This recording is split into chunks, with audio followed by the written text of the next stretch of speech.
so much, Mataji. Now we have His Grace Rukmini Krishna Prabhu ji. जोरदार तालियां भाई. वाञ्छाकल्पतरुभ्यश्च कृपा सिंधु भयश्च पतितानां पावनेभ्यो वैष्णवेभ्यो नमो नमः. हिज होलीनेस गोपाल कृष्ण स्वामी महाराज व्यास पूजा महोत्सव की. तो बहुत सुंदर लग रहा है भक्तों से गुणगान सुन के, लेकिन समय बहुत कम है. चैतन्य चैतामृत में कृष्णदास कविराज कहते हैं, गुरु रूपे कृष्ण कृपा करे भक्त गणे, कि जीव पे कृपा करने के लिए कृष्ण गुरु बन के आते हैं. और इसके तात्पर्य में श्रील प्रभुपाद जी लिखते हैं कि गुरु is a direct manifestation of Krishna. गुरु कृष्ण का प्रत्यक्ष रूप है.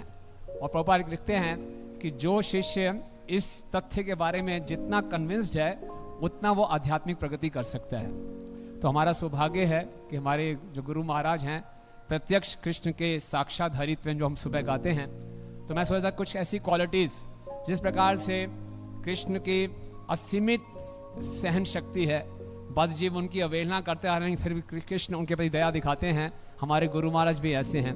एक व्यास पूजा के उत्सव में हिज होलीनेस केशव भारती महाराज ने गुरु महाराज से गुणगान करते हुए कहा था कि आपकी जो सहन शक्ति है ब्रह्मांड के आवरणों की तरह असीमित है. जैसे ब्रह्मांड का आवरण है, सिर्फ पृथ्वी का आवरण, फिर पानी का, फिर अग्नि का, और इतनी आपकी इनफाइनाइट टॉलरेंस है. और हम देखते हैं महाराज को, और महाराज कितना टॉलरेट करते हैं. आप देखिए कितना एक्सटेंड करते हैं अपने आप को. और जैसे एक बार हमारे पंजाबी बाग में बुक डिस्ट्रीब्यूशन गीता मैराथन का अवार्ड का फंक्शन चल रहा था. सर्दी का मौसम था, महाराज की हेल्थ ठीक नहीं थी, महाराज को पीठ में दर्द भी हो रही थी. महाराज खड़े खड़े कई बार उनके चेहरे से लग रहा था कि पेन हो रही है, लेकिन महाराज पूरे फंक्शन में खड़े रहे और देते रहे, अवार्ड्स दिए उन्हें. तो जो परफेक्ट वैष्णव हैं अपने लिए स्ट्रिक्ट हैं लेकिन दूसरों के लिए लीनियंट हैं.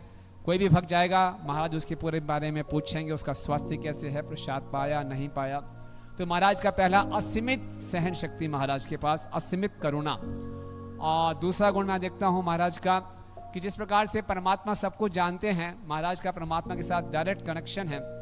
महाराज की आज्ञा से अब मैंने कुछ टूरिंग शुरू किया है, तो कुछ 5-6 मंदिरों में मैं जाता हूँ, और जब भक्त मुझे मिलते हैं पूरा कंफ्यूज हो जाता हूँ कि दिल्ली का भक्त है, हरियाणा का है, पंजाब का है, चंडीगढ़, पूरा कंफ्यूज रहता हूँ. और मेरे लिए बहुत एम्बेरेसिंग हो जाता है. मैं पूछता हूँ आपका नाम क्या करते हैं, बोले प्रभु जी पिछली बारी तो बताया था आपको. तो मैं सब भूल जाता हूँ. उस समय गुरु महाराज की याद आती है कि गुरु महाराज पूरे विश्व को मैनेज कर रहे हैं और एक एक भक्त के विषय में कितना विस्तार में जानते हैं. जैसे हमारा कोई कांग्रेशन का डिवोटीज वृंदावन मिल जाएगा तो महाराज पहचान जाएंगे, आप पंजाबी बाग से हैं, आप रोहिणी से हैं, और पूरा उसकी क्या समस्या सब कुछ जानते हैं. तो ये इससे प्रत्यक्ष मालूम चलता है कि महाराज का परमात्मा के साथ एकदम डायरेक्ट कनेक्शन है, तभी महाराज इतना सब कुछ जान पाते हैं. और तीसरा मैंने देखा कि हालांकि महाराज भगवान के प्रत्यक्ष रूप हैं, फिर भी हमें सिखाने के लिए एक पूर्ण आचार्य के रूप में रोल प्ले करते हैं. महाराज हमें दिखाते हैं कि अपने कृष्णा कॉन्शियस होने से पहले हमें ड्यूटी कॉन्शियस होना चाहिए. महाराज जो भी रिस्पॉन्सिबिलिटीज लेते हैं महाराज पूरे उससे कर्तव्य निष्ठा के साथ निभाते हैं.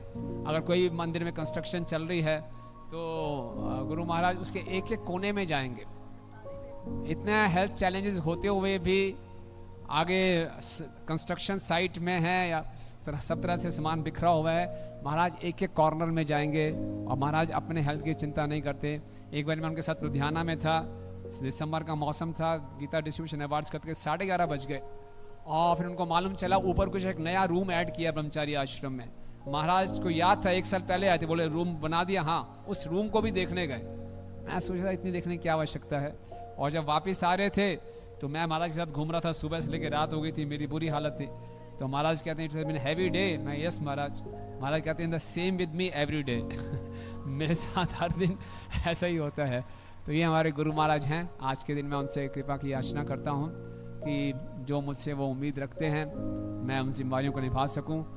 जिस प्रकार से भगवान अपने भक्तों के अवगुणों को नहीं देखते, केवल उनका कुछ थोड़ा सा भी गुण है उसको देखते हैं. हमारे गुरु महाराज शिष्य में कितना ही बेवकूफ़ शिष्य क्यों ना हो, थोड़ी सी भी उसमें कुछ क्वालिटीज़ हैं, महाराज उसको बहुत मैग्नीफाई कर देते हैं और उसको आगे भक्ति में आगे बढ़ने का पूरा प्रोत्साहन देते हैं. तो मेरे साथ महाराज ने जैसे लिटरली मुझे उठाया है और मुझे संभाल कर रख रहे हैं, और मैं उनकी आशाओं को पूरा कर सकूं, मैं उनसे यही प्रार्थना करता हूँ. हिज होलीनेस गोपाल कृष्ण महाराज की जय.